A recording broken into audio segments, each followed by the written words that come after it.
Drop the gun! Drop the gun right now! Drop the gun! Drop the gun! You got any eyes, Sarge?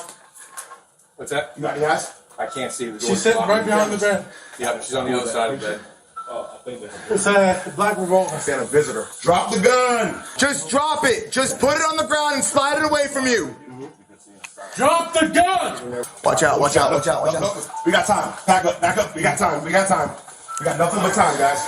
Can we evacuate some patients from the adjoining rooms? Can we do that or no? Drop the gun, man! I got a good angle right here. Drop the gun! Drop the gun! Man, hold on. You gotta build dialogue. Man, tell me what's going on. Tell me I don't want to hurt you. We don't want to hurt you. Tell me what's going on. Just talk to me. Talk to me. What's going on? Why can't you drop the gun? Why can't you drop the gun?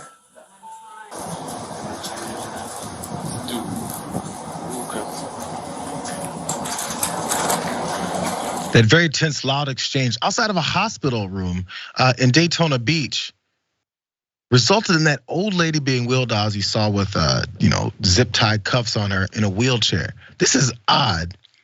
She was in a hotel. She was in that hospital room, and she had just shot and killed her 77-year-old husband. She's 76 years old, and then cops were called in. It got really crazy, and the details behind this. I guess I'm a sucker. Let's go to this. Police have released this body camera footage after officers confronted that suspect holed up inside that Florida hospital room. They identified her as Ellen Gilland. She's 76, as I mentioned, and it said that she had just killed her husband, who was Jayar Gilland. As part of a murder-suicide pact, this is where this whole thing goes. She's charged with first-degree premeditated murder and 3 counts of aggravated assault with a deadly weapon without intent to kill. Here's Ellen, man. Her mugshot there after they took her in. Again, I'll say it for the third time. I guess I'm a sucker because I kind of believe her. Here's the Daytona police chief talking about the motive and her attempt to do, or what she did and then what she didn't finish off by doing, which was turning the gun on herself. Let's watch them.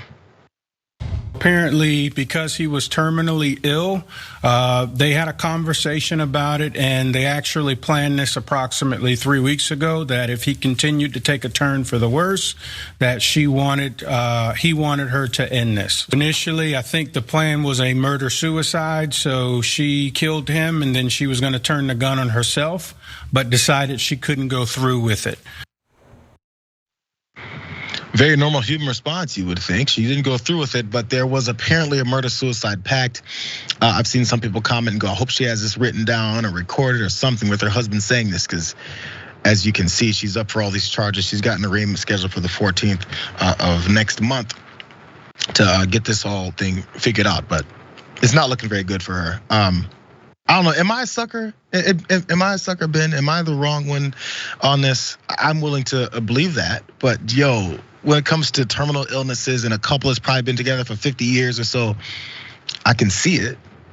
Yeah, no, I don't think you're a sucker. And right, I'll use this as a teachable moment to get people to understand why I'm a police abolitionist and prison abolitionist and what the abolitionist mindset is about. We need to ask ourselves, does this seem like a person who is out to commit more harm? Does this seem like we need to interrogate her intentions, understand her intentions, and then ask the question of, is this person going to continue propagating harm to people? Because it seems like she's not in any position of power. So it's not like she's gonna wield power over people to commit harm against them. And she's obviously like a fairly elderly woman, right? And given the circumstances and her story, these seem like things where maybe the response is some sort of accountability with the people that were harmed by this, which is the staff of the hospital, to sit down with them and say hey, this is not appropriate. This was not an acceptable thing for you to do.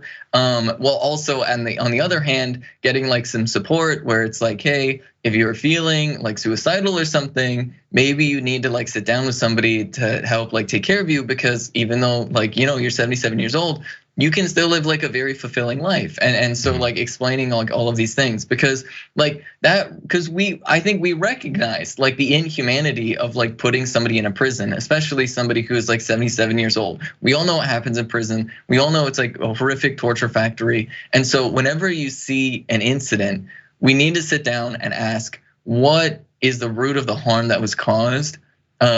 And how do we eliminate the conditions that allowed that harm to take place in the first place? That is really what a real justice system would do, not just like default throwing everybody in prison. And so I think that there should be some consequence to this, but I think we all understand that it would be gratuitous to throw her just in jail or prison by default without some type of like interrogation in the situation. I think what you illustrated is the difference between the way multiple different kinds of Americans would take like maybe the justice system or the way that we should try to limit the amount of crime that happens, harm that happens to other people. Is one way is to find out, which is what you detailed, to find out what the roots of this are and how we can prevent it and what the reasons why we jail people.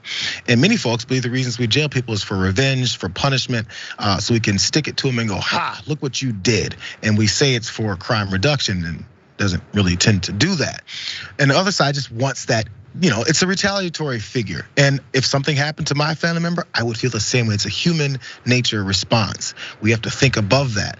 Except when we have these discussions, it turns into, well, you're just soft on crime. You like people getting murdered. You want this to happen more. It's all of those types of angry responses that puts this characteristic on the other person who says, I want this to stop.